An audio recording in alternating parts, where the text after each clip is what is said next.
वादी कैसे जोड़ेंगे? वादी जोड़ना, आदेश 3 प्रतिवादी जोड़ना, प्रतिवादी जोड़ना। वकालत की सबसे बड़ी कुंजी यहीं से है।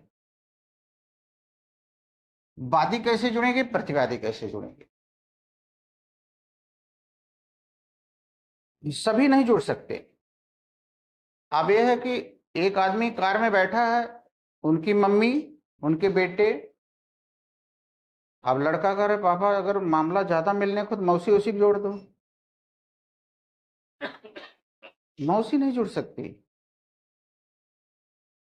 मौसी कहते क्यों नहीं जुड़ सकती? फोन हमारे पास आज, हम भी 2 दिन बेहोश थे, हम भी परेशान हो गए थे, तो हमें मानसिक कष्ट के लिए पत्र कर दिया जाए। अरे तब तो और मुसीबत खड़ी हो जाएगी। खूबसूरत लड़का टाई पहन के जाए, जितने रास्ते में गिरे सब छतपुर का मुकदमा ला देंगे। तो हम भी देखे थे, मर गए, हम भी मर गए, सबको लिए उत्तरदायी न। रिमोटनेस ऑफ डैमेज, छतपूर्त वहीं तक दी जा सकती है जो घटना से प्रत्यक्ष से जुड़े हों, दूरवर्ती का नहीं दिया जा सकता।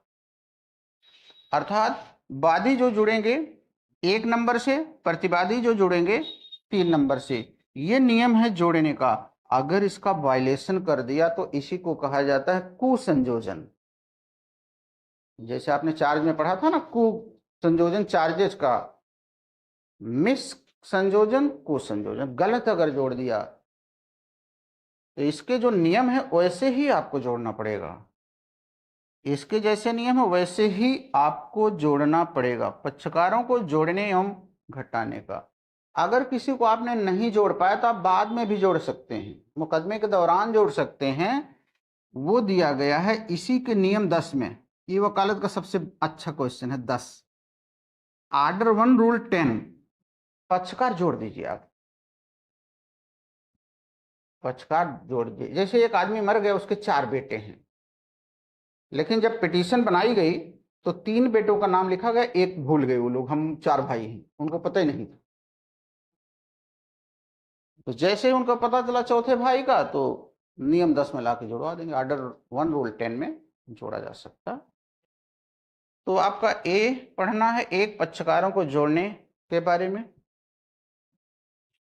एक क्वेश्चन यहां से, जब भी आप मुकदमा दायर करने जाएंगे जज के सामने, आपको लिखना पड़ेगा यह हमारा इस कोर्ट में पहला मामला है। जैसे बेल में लिखा जाता है यह हमारी इस मामले में पहली बेल एप्लीकेशन है। और कहीं आपने छिपा लिया इस बात को तो फिर दिक्कत हो जाएगी, क्योंकि जिस विषय पर फैसला आ चुका है, चाहे पॉजिटिव चाहे नेगेटिव, उसी विषय को लेकर दोबारा आप अदालत में नहीं जा सकते। आप ही घूम करके आते रहेंगे, दूसरे का नहीं सुना जाएगा। इसी नियम को प्रांग न्याय कहा गया, रेस जुडिकेटा, प्रांग न्याय, रेस जुडिकेटा। धारा 11, इसके 8 स्पष्टीकरण हैं, पूरा मिलाकर के पढ़ना पड़ेगा। धारा 11 8 स्पष्टीकरण, रेस जुडिकेटा। तो इसका तो क्वेश्चन हमेशा आएगा, रेस जुडिकेटा। ये मुकदमे को दायर करने से रोकता है। अगर फैसला आ गया, 1 suit 1 cause of action 1 suit, एक मामले में केवल एक मुकदमा दायर हो, तो रेस जुडिकेटा एक क्वेश्चन आपका ये है। धारा 11 8 स्पष्टीकरण, ये मिला करके पूरा है। अगर कोई मुकदमा सिविल न्यायालय में दायर है और आपने दायर किया है, दायर करने के बाद आपको पता चला ये तो वही दुष्ट है जो बगल बैठा करता था कोचिंग में, ये हमारे साथ कड़ाई करेगा, वास्तव में कड़ाई शुरू कर दिया, वो मुकदमा सुन नहीं रहा, केवल डेट लगा रहा, आप उस मामले को ट्रांसफर करवा सकते, यह कहते हुए कि साहब हमारे पास प्रमाण है कि हमारे साथ बैठता था, हमारे मित्र है, और हम इससे हमसे न्याय नहीं हो पाएगा हमारे साथ, हमारा केस यहाँ से कहीं और ट्रांसफर कर दीजिए। तो सीपीसी में ऐसी भी व्यवस्था है, आप ट्रांसफर करवा सकते हैं अपने मुकदमे को धारा 22 से लेके 25 में सिविल मामलों का अंतरण, सिविल मामलों का अंतरण। ये सिविल मामलों का अंतरण क्या होता है? इसी को कहा जाएगा फेयर ट्रायल। फेयर ट्रायल, स्वच्छ विचारण होगा, इसी को हम फेयर ट्रायल कहेंगे। अगर ट्रांसफर आप नहीं करेंगे तो उसके साथ ज्यादती होगी, जब ज्यादती होगी तो न्याय नहीं हो पाएगा। मामले को आप ट्रांसफर करवा के किसी दूसरे जज के यहाँ ले जा सकते हैं। इसका सदुपयोग भी होता है और दुरुपयोग भी हो सकता है। जज साहब थोड़ा कड़े रहते हैं, नरम जज के पास लेके चले जाते हैं, वहां से अपना काम करा लेते हैं।